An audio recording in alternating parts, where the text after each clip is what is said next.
Hi families, இன்றைக்கி நம்ம பார்க்க போகிறது கத்திரிக்காய் வச்சு ஒரு டிஷ் தான். நான் வந்து ஒரு உருளைக்கிழங்கு ஆட் பண்ணுறேன். நீங்கள் உருளைக்கிழங்கு பிடிக்காட்டி அவாய்ட் கூட பண்ணிக்கலாம். தொக்கு துவையல் என்ன வேணால் சொல்லிக்கலாம் இந்த குழம்ப.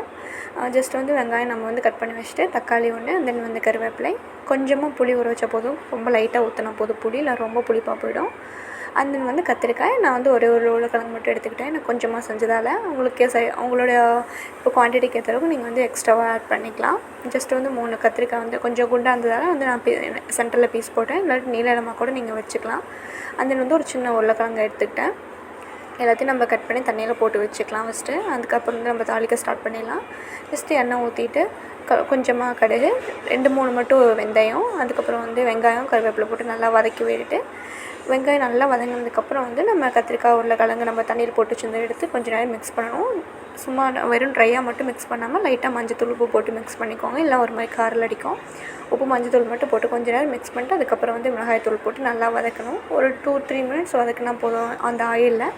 அதுக்கப்புறம் அந்த மிளகாத்தூளோட பச்சை வாசம் போயிடுச்சு அப்படின்னு உங்களுக்கு ஃபீல் வந்துச்சுன்னா அதுக்கப்புறம் வந்து நம்ம கொஞ்சம் ஓரளவுக்கு தேவையான அளவு தண்ணி ஊற்றி நம்ம வந்து மூடி போட்டு வேக வச்சுக்கலாம்.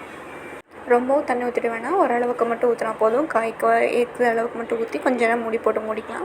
ஜஸ்ட் ஒரு 5 மினிட்ஸ் 10 மினிட்ஸ் வந்து கத்திரிக்காய் பாயில் ஆகிடும். பட் உருளைக்கிழங்குக்காக மறுபடியும் ஒரு 5 மினிட்ஸ் சேர்த்து விடணும். இடையில ஒரு டைம் எடுத்து கிளறி விட்டுக்கோங்க. அப்புறம் தக்காளி போட்டு நல்லா மிக்ஸ் பண்ணி விட்டதுக்கப்புறம் அந்த ஹீட்லேயே வந்து தக்காளி நல்லாவே கொழன்னு வெந்துடும். ஒரு 5 மினிட்ஸ் தான். அதுக்கப்புறம் அதை நல்லா மசிச்சு விட்டுட்டு கரண்டிலே மசிச்சிங்கனாவே நல்லா கொழன்னு ஆகிடும். கொஞ்சம் மசிச்சு வச்சுட்டு கடைசியில் வந்து நம்ம புளி தண்ணி ஒரு எலுமிச்சம்பழம் சைஸ்க்கு நம்ம புளி தண்ணி இருந்தால் போதும் ஊற்றிட்டு கொஞ்சம் நேரம் மட்டும் நம்ம நல்லா கொதிக்க விட்டால் போதும், புளி தண்ணியோட பச்சை வாசம் போகிற அளவுக்கு. இது எப்படின்னு பார்த்தீங்கன்னா கொஞ்சம் நீங்கள் தனியாகவும் வச்சுக்கலாம். இல்லை கொஞ்சம் கெட்டியாக தான் வேணும் அப்படின்னா மறுபடியும் ஒரு 5 மினிட்ஸ் சேர்த்து விட்டிங்கன்னா நல்லாவே கெட்டியாக தொக்கு பதத்துக்கு வந்துடும்.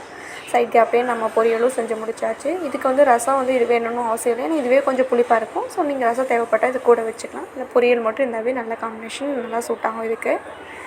ஓகே ஃபேமிலிஸ், நீங்கள் கண்டிப்பாக ட்ரை பண்ணி பார்த்துட்டு எப்படி இருக்குன்னு சொல்லுங்கள். நெக்ஸ்ட் வீடியோவில் மீட் பண்ணலாம். Bye bye.